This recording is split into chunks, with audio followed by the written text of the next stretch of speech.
Hello friends, this is Crystal from Homemaking on the Homestead, and a couple days ago I was cleaning out one of my cupboards that has a lot of pots and pans, and sitting way in the back of the cupboard I found my cast iron Dutch oven. And you know, it's been a while since I pulled that out and cooked anything on it, and suddenly it just sounded like such a great idea. Today we are going to make cranberry pork chops. Now, this is really an easy recipe to change up the meat. You can do, I'm doing the pork chops because I have them. I have done beef roasts, and I've done chicken and things like that. So you can do whatever you want. And also the amount of meat is really up to you. I'm using a package that I purchased that is a little bit less than 2 pounds. So I'm going to show you how I put this together.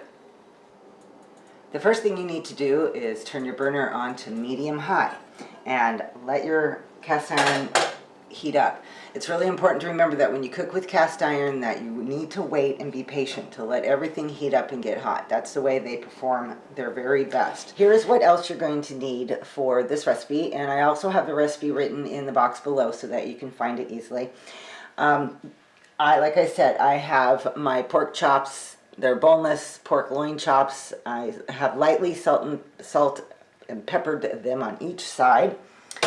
You're going to need 1 medium-sized onion sliced, some peppers, either half of a full-size pepper, or I had about 3 mini peppers that I sliced up. You will need 2 cups of fresh cranberries. Now these cranberries are frozen, so you could also use frozen or fresh, doesn't matter. You will also need a half a cup of honey and a 1/4 cup of water. I've also sprinkled my pork chops with a little bit of granulated garlic. I have extra salt and pepper sitting on the side to add if I need it to taste. I also have 5 small gold potatoes that I have cut up into chunks. Now my whole dinner is going to take maybe an hour to cook, so I tried to cut my potatoes up so that they would finish up in time. If you were doing something longer, like a beef roast or something, you could even put smaller sized potatoes in there whole. My Dutch oven is nice and hot. Everything is hot and it's ready to go. So the first step I'm going to do is I'm going to take my pork chops and I'm going to sear them. I have already added a little bit of oil into the bottom of the pan. So I'm going to go ahead and sear these on both sides and then remove them from the pan.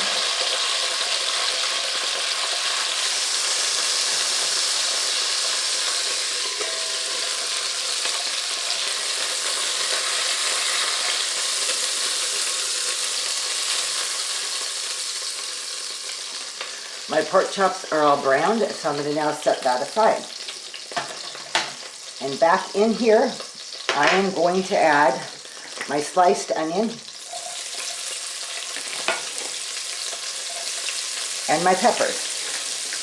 And I'm going to let this cook just for a few minutes to get soft. My vegetables have softened up nicely, and now I'm going to add the rest of the sauce ingredients, which is the water, the honey,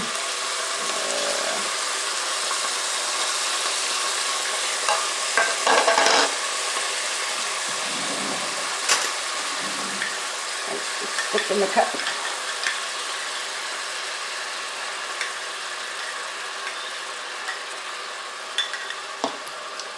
And my cranberries. Now I'm going to stir this around and let it cook. And you want to let this cook and come to a boil and cook it until your cranberries kind of start to pop. My cranberries are all nice and soft. And so now what I'm doing is turning the burner off.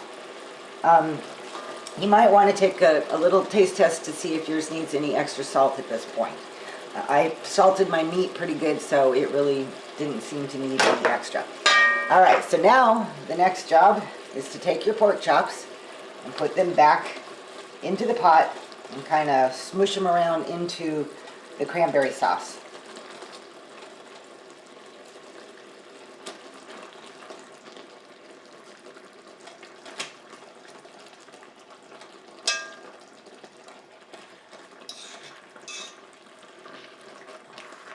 And I even throw some of the cranberries, you know, try to push them up on top of the meat, just so when it cooks, It's getting lots of that flavor in there. I just wanted to keep everything simple, and that's why I decided to cut up the potatoes and put them in here. But you wouldn't have to do that. You could just cook the meat just as it is and make your potatoes or whatever your side dish is separately. So if you wanted to do baked potatoes or mashed potatoes or something like that, you certainly could. All right. So my potatoes are on, my meat's all submerged in my cranberry sauce. I'm going to put the lid on, a very heavy lid, and I'm going to stick it in my 325-degree oven for cooking for an hour now. So let's open it up and see what we got here. Ooh, that looks really good. Yep, potatoes are nice and soft. Oh, that's my timer. Buried under there is my pork chops. That look great. I'm going to dish this up and show you the final product. Yum. Doesn't that look delicious? And I can't tell you how good my house smells right now. So I highly recommend making this. If you have a Dutch oven. If you don't, I'm going to leave a link below so you can see the Dutch oven that I have, which I hope you enjoyed cooking with me today. And if you did, please like this video. And if you have any questions, go ahead and comment below. And I will see you next time. Bye-bye.